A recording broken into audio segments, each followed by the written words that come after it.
ও বাবা, কি জামানায় এসে পড়লাম রে বাপু। খবরে শুনছি নাকি মশার অনেকটাই উৎপাত বেড়েছে, আর মশায় যাদেরকে কামড়াচ্ছে তাদের নাকি ডেঙ্গু জ্বর হয়ে যাচ্ছে।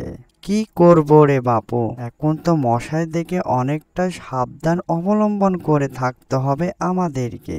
যাই যাই, যেখানে সেখানে ঘোরাফেরা না করে নিরাপত্তা স্থানে থাকি গিয়ে, তাহলে নিজের ভালো হইবে। যাই বাবা, তাড়াতাড়ি বাড়ি যাই। যদি মশা কামড়িয়ে দেয় তাহলে তো অনেকটাই বিপদগ্রস্ত হয়ে যাব আমরা। ওরে বাবুরে, এগুলো কি দেখছি? করিম মিয়ার ছেলে আর রহিম মিয়ার ছেলে, দেখছি তারা যে মশার সঙ্গে যুদ্ধ করছে। আসলে গ্রামে অনেকটাই মশার উৎপাত বেড়েছে।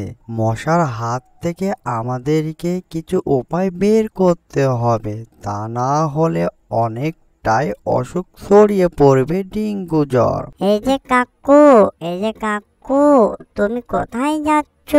আর এই আঙ্কেলটা কি করছে জঙ্গলের আশেপাশে? আর ছোট ছোট কি যেন মারছে। কাকু, বলবে আমায় এগুলো কি করে এই আঙ্কেলটা? আমাকে বলো তো। এই যে কাকু, অনেক গন্ধ পাওয়া যায় তো ওখানে, আমাদেরকে ওখান থেকে চলে যেতে হবে।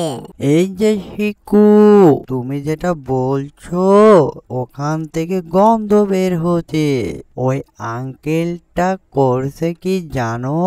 আমাদের গ্রামে অনেকটাই মশার উৎপাত বেড়েছে, সেই কারণে ওই আঙ্কেলটা এই যন্ত্র দিয়ে মশা মাছির বাসা ধ্বংস করছে। তারা যেন মশা মাছি বাসা না বাঁধতে পারে। আর তারা যদি বাসা বাঁধে তাহলে মানুষকে কামড়াইলে অনেকগুলো অসুস্থ বোধ হবে আর ডেঙ্গু জ্বর বোধ হবে। তাই তার আগে তারা পরিষ্কার পরিচ্ছন্নতা রাখছে। বুঝতে পেরেছো শিকু? তাহলে এই যে আঙ্কেল, ডেঙ্গু মশা আবার কি জিনিস? আর ডেঙ্গু জ্বর আবার কি জিনিস? আমি তো বুঝলাম না। এগুলো আবার কি? এগুলো কি খাবারের নাম নাকি আঙ্কেল? আরে বোকা ছেলে, ডেঙ্গু মশা আর ডেঙ্গু জ্বর এগুলো খাবারের নাম না রে বোকা ছেলে।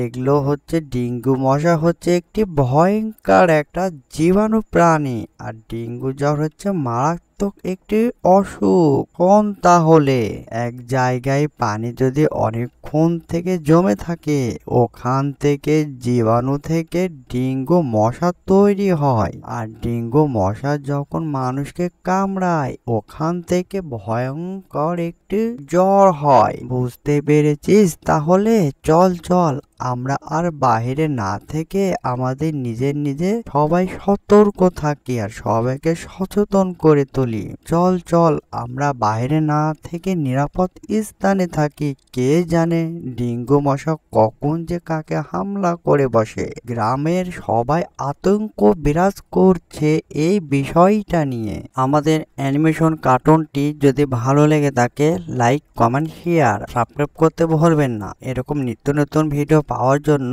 আমাদের চ্যানেলের সাথেই থাকবেন। সবাইকে ধন্যবাদ।